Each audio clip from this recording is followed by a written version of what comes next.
Everybody, just letting you know, today is the last day to support the channel and buy the Super Speeders logo t-shirt. Link below in the description. Every t-shirt that you buy will get you 5 free entries for the BMW 500,000 subscriber giveaway. Thank you for watching. Now to today's video. What's up, everybody? Rob Ferretti. If you don't know who I am, then you haven't seen any of my videos yet, and you're not alone. Welcome aboard. Today I'm going to talk about how to get pulled over. And while talking about how to get pulled over, I'll pick a car that I've gotten pulled over a lot in. My Corvette here, which is a subtle car. It makes less noise than it used to, but I've done a lot of stuff in this which would warrant getting pulled over, and in turn got pulled over a lot.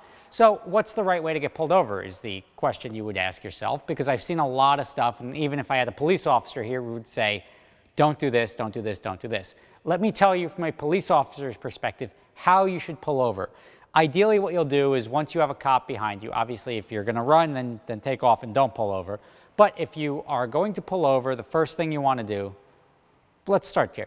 Don't run. I wouldn't suggest it. It's not something I would recommend. It's very dangerous. Not something. But when you get pulled over, when you see a cop coming after you or something, first thing to do, just pull off into the shoulder. If there's no shoulder, don't stop in the middle of the road. Don't pull over. You have to realize that a police officer is going to have to get out of his car and walk up to your door. So you're going to want to find the safest place ever. And don't worry about if he's behind you and there's nowhere to pull over. Don't just like block a lane of traffic. Don't like pull in a half a shoulder.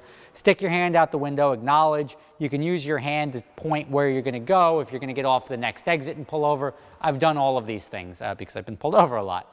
But you want to do something where you pull over in a safe spot so the officer can get out of the car without potentially getting hit by a car or putting himself or you in danger when you're on the side of the road. Step one. Next thing, you're going to have an officer walking up to your car. So the last thing you want to do is be fumbling around or doing anything. A lot of people would suggest putting your hands on top of the steering wheel or even just like out the window or something like that. So the window down. You see all these videos about a guy draping his identification and shutting the window and sort of saying, F you. Don't do that. It's very stupid. It's all about what's within your rights or something. You can make it as difficult as you want, but if you're pulled over, especially if you did something to warrant getting pulled over, there's no reason to argue. Just pull over. Keep your hands visible. If you can turn the lights on in the cockpit if it's nighttime, do that. It's nice. The police officer has nothing to worry about. They don't have to worry about a threatening situation. If you're fumbling under the seat or reaching somewhere, there's a lot of states that have lax gun laws where you can have a gun in the car. That's a personal choice if you want to tell them you have a gun in the car, especially if you have it legally. If you have a gun in the car and it's illegal, then you're on your own. But if you have a gun legally in the car, sometimes you just say, hey, just so you know, I have a firearm, it's in here. They usually appreciate that. If it's in a state where they allow that, they probably wouldn't even say anything. If it's in a state where he'd have a reason to, if it's not a big carry state, he may bring up something like, all right, do you mind putting it on the dash or unloading it or going through a series of questioning or separating you from the firearm just for safety's sake if he has a reason to be concerned. So now you've pulled over, you've had your hands out the window, you've done anything to reduce the tension so it's not really a stressful situation for the police officer. Now you can get into what's going on. You can ask what you've done wrong if he doesn't already tell you. That is the dialogue that starts. When you get to that point and the tensions are eased, you don't want to be a little bitch. You don't want to be a little bitch. Women, they tend to cry because they think it gets them off. Don't do that. A lot of cops I know will write you a ticket for crying. Just be honest with the guy. Hey, I was doing this or I wasn't doing this. Don't admit to anything because you don't have to.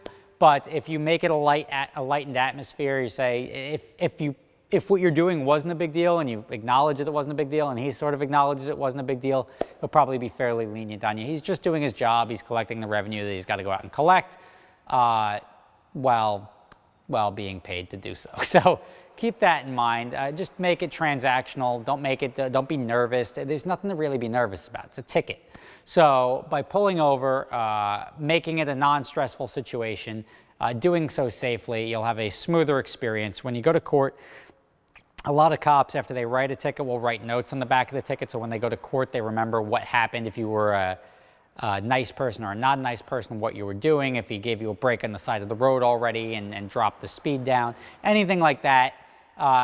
I'd usually, if you watch my ticket on how to handle, my video on how to handle a traffic ticket, it details how to dispute and fight and lower the ticket to have the minimal effect on your license and your insurance rates. That's all stuff you can look into. But those things being said, that's the best and safest way to get pulled over. Usually it works. A lot of the times I've talked my way out of ticket just because when they come up to you and you're hey, what's up?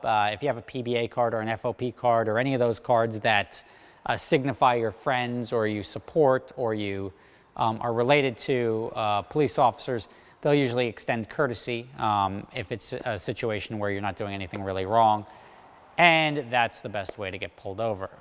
When you leave, you don't rip a burnout out of the thing. If it's completely up to you what you do when you outside of when you're pulled over. A lot of this can be highlighted by recent events where people are getting shot and unarmed people are getting shot. If you do anything that's crazy enough that requires an officer to take his weapon out, you comply with what he says. He may be wrong, whatever the case may be. At the end of the day, anything involving minuscule citations or something like that is not worth getting killed over. Even if you're right, don't do anything to put yourself in a situation where you can always argue it in court. If there's video or anything like that, people don't want to, like cops don't want to shoot you. But if you don't comply, there was a video today, I just saw it, I'm going to bring in some current events, where the guy got shot, unarmed guy, walking towards his car, father of four. Very tragic situation. Could it have been solved with non-lethal force? I don't know. I wasn't there. You have to realize, though, if the guy complied, he was walking towards his car.